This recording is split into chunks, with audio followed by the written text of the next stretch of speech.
setelah kita membahas mengenai rangkaian arus searah, maka selanjutnya kita membahas mengenai rangkaian arus bolak-balik. Nah, di bawah tulisan rangkaian arus bolak-balik itu terdapat grafik diagram dari bagaimana bentuk arus bolak-balik ini. Nah, selanjutnya kita akan membahas apa sih itu arus bolak-balik. Nah, arus bolak-balik ini adalah arus listrik di mana besarnya dan juga arah dari arusnya itu berubah-ubah secara bolak-balik. Nah, perbedaan antara arus bolak-balik dengan searah ini ialah bahwa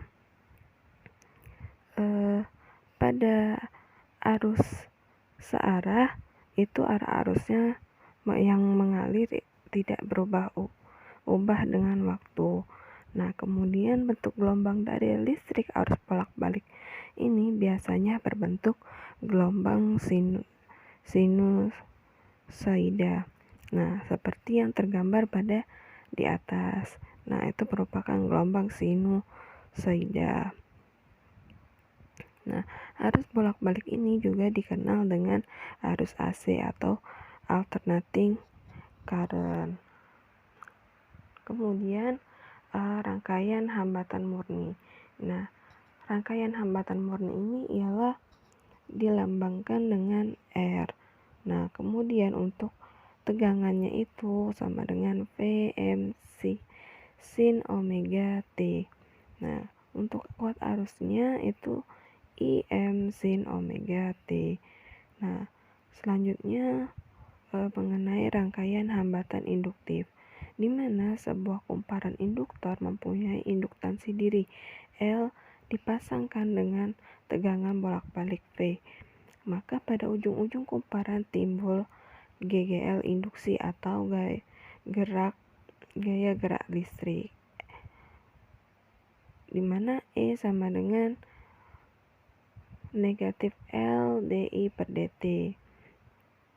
Nah, untuk tegangannya itu sama seperti pada hambatan murni, namun yang berbeda pada kuat arusnya, yaitu dimana pada sin itu omega dikurang setengah pi. Nah, hambatan induktif ini disimbolkan dengan XL dengan satuan ohm. Nah, untuk begitu pula dengan hambatan murni tadi yang disimbolkan dengan R dengan satuan ohm. Nah, XL ini sendiri dirumuskan dengan omega L atau bisa juga digunakan 2pi dikali F dikali L. Nah, F ini ialah frekuensi. Nah, kemudian selanjutnya itu rangkaian hambatan kapasitif. Nah, hambatan kapasitif ini dilambangkan dengan J. Nah, di mana sebuah kapasitor dengan kapasitas C dihubungkan dengan tegangan bolak-balik V. Maka pada kapasitor itu menjadi bermuatan sehingga pada plat-platnya mempunyai beda potensial sebesar V sama dengan Q per C. Nah, untuk tegangannya itu sama seperti sebelum-sebelumnya.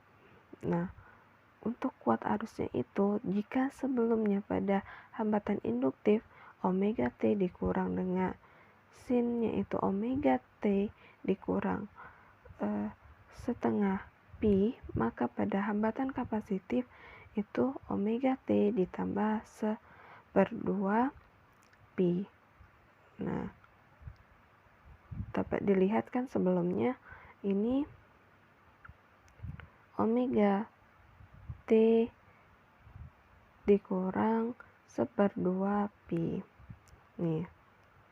Nah, kemudian selanjutnya besar hambatan kapasitif ini ialah XC dengan satuan yang sama pula yaitu ohm. XC sama dengan 1/omega C sama dengan 1/2 pi VC. Nah, dapat disimpulkan bahwa omega ini ialah 2 pi dikali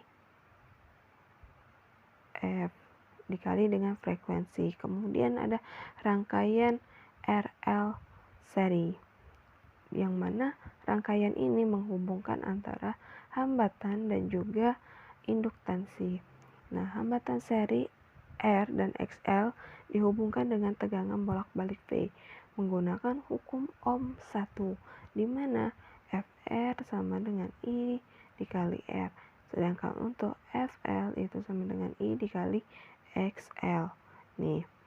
Nah, besar tegangan total V ditulis secara vektor, di mana V kuadrat R ditambah FL kuadrat, yang kemudian setelahnya diakarkan.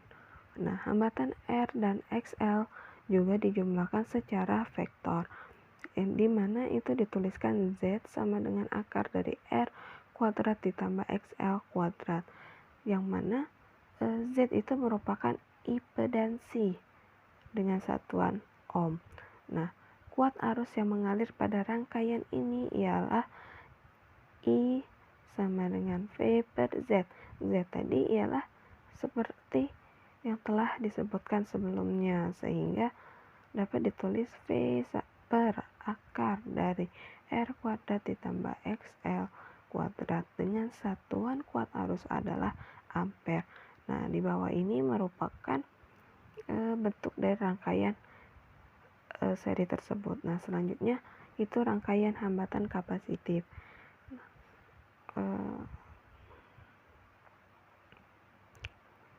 Nah, yang ini merupakan gambar dari rangkaian tersebut. Oke, dilanjut mengenai rangkaian seri RC seri.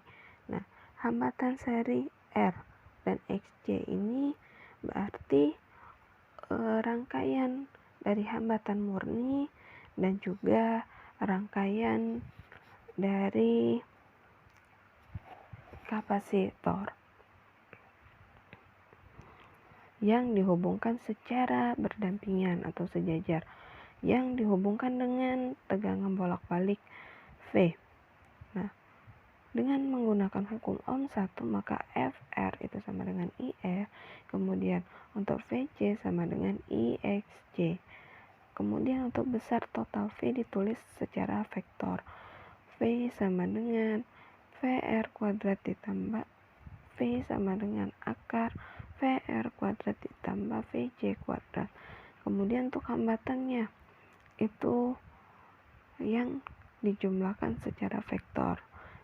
Nah, hambatannya ini ialah dituliskan dengan Z atau impedansi dengan satuan ohm, di mana hambatan kuadrat ditambah XC kuadrat kemudian diakarkan, maka akan mendapatkan hasil dari hambatan rangkaian tersebut. Kemudian untuk kuat arus yang mengalir pada rangkaian ini ialah I sama dengan V per Z. Nah, ini tidak jauh berbeda dengan sebelumnya, yaitu pada rangkaian R dan juga L. Namun bedanya di sini, jika sebelumnya itu XL, maka di sini adalah XC kuadrat yang menandakan hubungan dari keterkaitan rangkaian kapasitor. Nah, bagaimana kita ketika ketiga jenis hambatan itu disatukan dalam satu rangkaian? Nah, dapat teman-teman lihat seperti pada gambar ini itu. Nah, bagaimana ketika ketiga hambatan itu disusun secara seri, secara sejajar, secara berdampingan seperti pada gambar pada gambar di atas. Nah, ketika ketiga hambatan ini dihubungkan dengan tegangan bolak-balik V dengan menggunakan hukum Ohm 1, maka FR itu sama dengan IR, kemudian FL sama dengan IXL, dan PC sama dengan I dikali XC. Kemudian untuk besar tegangan total V itu dituliskan secara vektor, yang mana itu V sama dengan akar FR kuadrat ditambah FL dikurang C. Hasil dari pengurangan tersebut dikuadratkan. Nah, untuk hambatan R, XL dan juga XC ini juga dijumlahkan secara vektor. Nah, di mana Z yang merupakan impedansi dengan satuan ohm, maka itu perhitungannya Z sama dengan di akar R kuadrat ditambah XL dikurang XC. Nah, XL dikurang XC ini harus dikurangi terlebih dahulu, baru kemudian dikuadratkan. Kemudian untuk kuat arus yang mengalir pada rangkaian ketika tiga hambatan ini disatukan, maka dia I sama dengan V per Z. Nah, Z nya tadi diketahui, tinggal disubstitusikan. Nah, untuk satuan dari kuat arus ini ialah ampere, dan kemudian untuk V yang merupakan tegangan total itu satuannya adalah volt. Nah, sehingga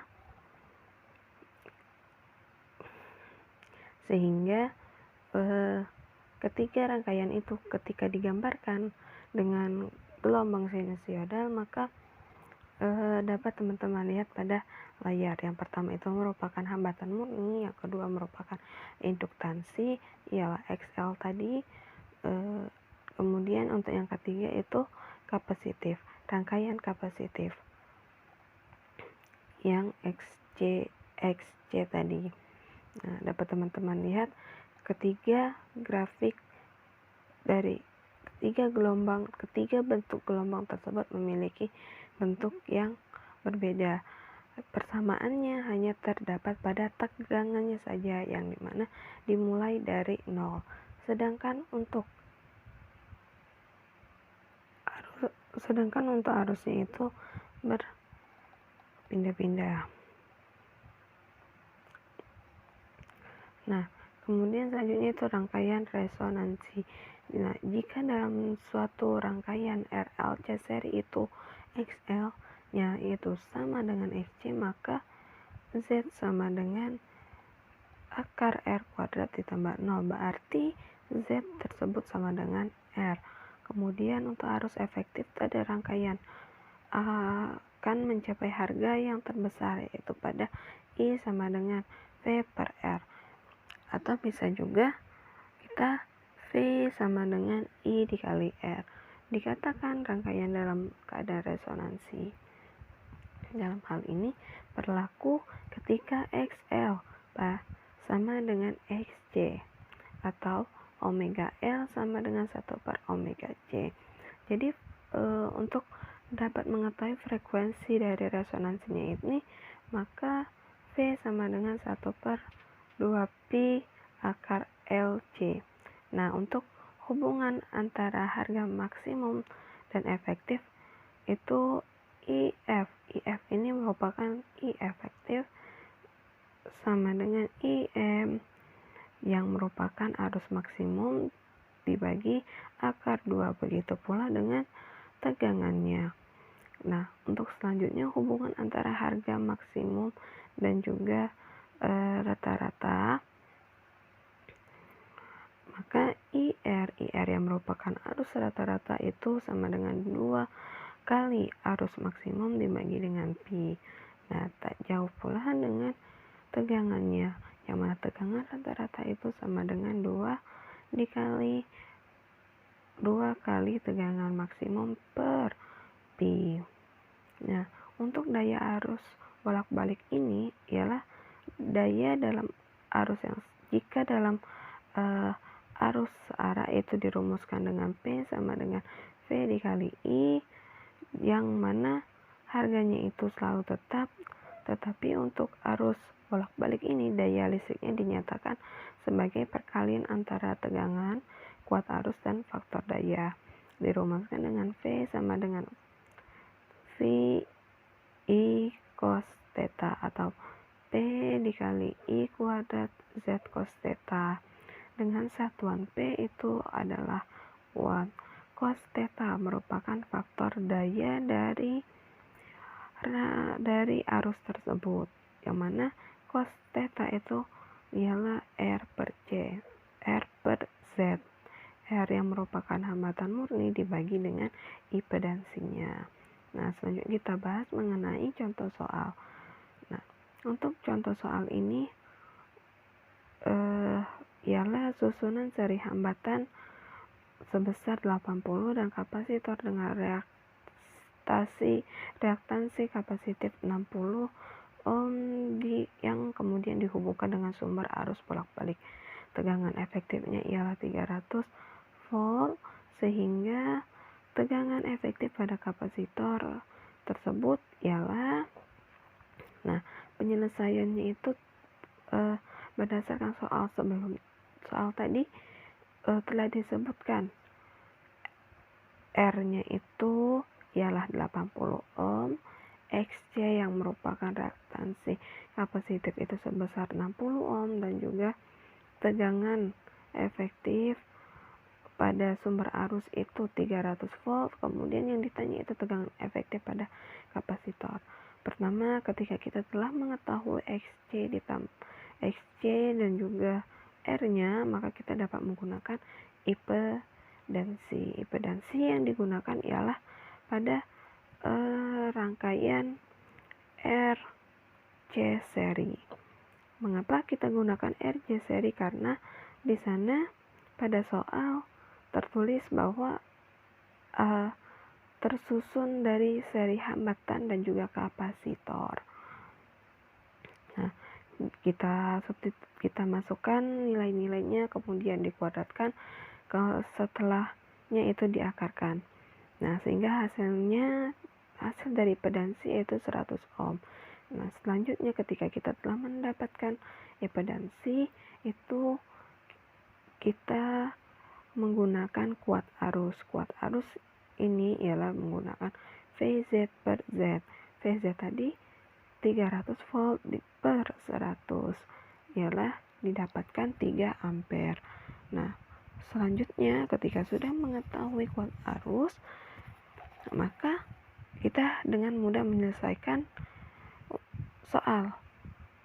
Nah, yang mana tadi kan sebelumnya pertanyaan itu tegangan efektif dari kapasitor. Nah, ini menggunakan rumus sama dengan I dikali Xc. I-nya tadi yang sudah diketahui sebesar 3 ampere dikali 60. 60 ini ialah dari Xc-nya tadi, reaktansi kapasitifnya, sehingga tegangan efektif pada kapasitor ialah 180 volt. Ini terdapat 4 soal, latihan soal. Teman-teman bisa mencoba mengerjakannya untuk menambah pemahaman kalian terhadap materi yang telah disampaikan.